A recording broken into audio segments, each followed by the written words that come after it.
నమస్తే సర్కార్ ఇండియాకి స్వాగతం. వైసీపీ మాజీ మంత్రి అంబటి రాంబాబు కూతురు అంబటి మౌనిక మీడియా సమావేశంలో మాట్లాడుతూ అంబటి రాంబాబుపై కూటమి ప్రభుత్వం కక్ష సాధిస్తుందని అన్నారు. అంబటి రాంబాబుపై దాడి చేసి అతనిపై అక్రమ కేసులు బనాయించారని అంబటి మౌనిక అన్నారు. అక్రమ కేసులకు దాడులకు భయపడేది లేదని మౌనిక ఘాటైన వ్యాఖ్యలు చేశారు. ఇరుపక్షాల వైపు ఉన్న తప్పులను వివక్ష లేకుండా ఖండించవలసిన బాధ్యత హోంమంత్రికి లేదా, అది ఆమె బాధ్యత కాదా అంటూ ప్రశ్నించిన అంబటి మౌనిక. హోమ్ మినిస్టర్ అయినటువంటి అనిత గారు మాట్లాడుతూ అంబటి రాంబాబు గారు ఈ రకంగా సైగ చేశారు, ఇది రెచ్చగొట్టేటువంటి సైగ కాదా అని ఆయన ప్రశ్నిస్తూనే ఆయన ఒక ఎక్స్ మినిస్టరు అని చెప్పి గుర్తు చేసే ప్రయత్నం చేశారు. అయితే ఆయన్ని రెచ్చగొట్టినప్పుడు గానీ మీ పార్టీకి సంబంధించిన వారు ఆయనకు సంబంధించినటువంటి మహిళలమైన మా మీద దాడి చేసినప్పుడు కానీ మీకు ఆయన ఒక ఎక్స్ మినిస్టర్ అని మీకు గుర్తు లేనట్టుంది. అయితే ఎనీహౌ అసలు ఇది మొత్తం ఎక్కడ మొదలైంది? ఇది మొత్తం వెంకటేశ్వర స్వామి వారిని మీరు ఇవాళ ఒక వైసీపీకి సంబంధించినటువంటి రాజకీయ నాయకుడిగా చూస్తూ ఆయన మీద పోస్టర్లు వేసి దుష్ప్రచారం చేస్తూ ఆయనకి దుస్థితి కల్పించారు. ఈ పాపాన్ని అంబటి రాంబాబు గారు ప్రశ్నిస్తూ ప్రజల్లోకి తీసుకెళ్తుంటే దాన్ని డైవర్ట్ చేసేదానికి ఇవాళ ఆయన్ని రెచ్చగొట్టి ఆయన మీద దాడులు చేసి ఆయన ఇంటికి సంబంధించినటువంటి మహిళలమైన మా మీద దాడి చేసి ఆయన్ని అరెస్టు చేసి 36 అక్రమ కేసులు ఇవాళ ఆయన మీద బనాయించి పీటీ వారెంట్లు వేస్తూ ఆయన్ని ఇబ్బంది పెట్టే ప్రయత్నం చేస్తున్నప్పటికీ నా ఆత్మస్థైర్యం నేను కోల్పోలేదు, న్యాయం మీద నాకు నమ్మకం ఉంది అని చెప్పి పార్టీని ఉత్సాహపరిచే, పార్టీ శ్రేణులను అభిమానులను ఉత్సాహపరిచేటువంటి ప్రయత్నంలో భాగంగానే ఆ సైగలు చేశారు తప్పితే ఎదుటి వారి ఇంటి మీద దాడులు చేయమని సైగలు చేయలేదని కూడా ఇవాళ నేను గుర్తు చేస్తున్నాను. అసలు ఎందుకు తగ్గాలని కూడా నేను ప్రశ్నిస్తున్నాను. రెడ్ బుక్ రాజ్యాంగం ఇక్కడ జరుగుతుంది. ఒక ప్రజాస్వామ్యంలో నియంత పాలన జరుగుతుంది. ఇక్కడ డాక్టర్ అంబేద్కర్ గారు రాసినటువంటి రాజ్యాంగానికి విరుద్ధంగా మీరు రెడ్ బుక్ రాజ్యాంగం నడిపిస్తుంటే మిమ్మల్ని క్వశ్చన్ చేయకూడదా? మళ్ళీ ఒకసారి స్పష్టం చేస్తున్నాను, మీ అక్రమానికి మీ దౌర్జన్యానికి తగ్గేదే లేదు. అలాగే నాకు ఒక అనుమానం ఉందండి అనిత గారు, మీరు అసలు అన్నది అంబటి రాంబాబు గారినా లేకపోతే పరోక్షంగా లోకేష్ గారిని ఏమన్నా అన్నారా? ఎందుకంటే గతంలో ఆయన కూడా అలాంటి సైకిల్ చేయడం జరిగింది.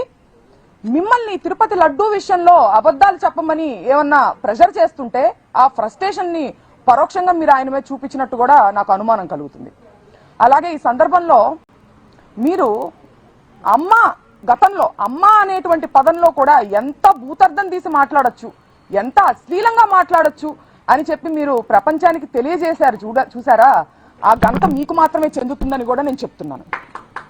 అట్లాగే ఇవాళ మీరు తలదించుకునేటువంటి విషయం నేను ఒకటి చెప్తానండి. హోంమంత్రిగా మీ పోలీసులు ఎవరైతే ఉన్నారో మా వైసీపీ కార్యకర్తల మీద దాడి చేస్తుంటే వాళ్ళు ప్రొటెక్ట్ చేయకపోగా మిమ్మల్ని ప్రొటెక్ట్ చేయడానికి మాకు ఆర్డర్స్ లేవు అని చెబుతూ దొడ్డిదారి నుంచి పారిపోండని అంబటి రాంబాబు గారికి వాళ్ళు సలహా ఇచ్చారండి.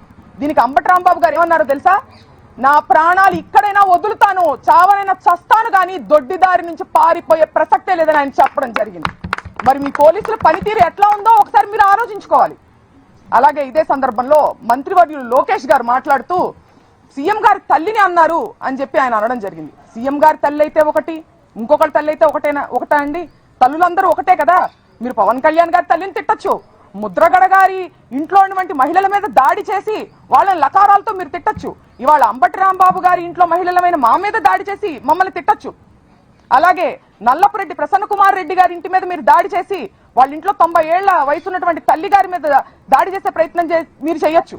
జోగి రమేష్ గారి ఇంట్లో మహిళలు లేరా అండి? ఆ ఇంటి మీద కూడా మీరు దాడి చేయొచ్చు. దీన్ని ఖండించాల్సినటువంటి అవసరం మీకు లేదా?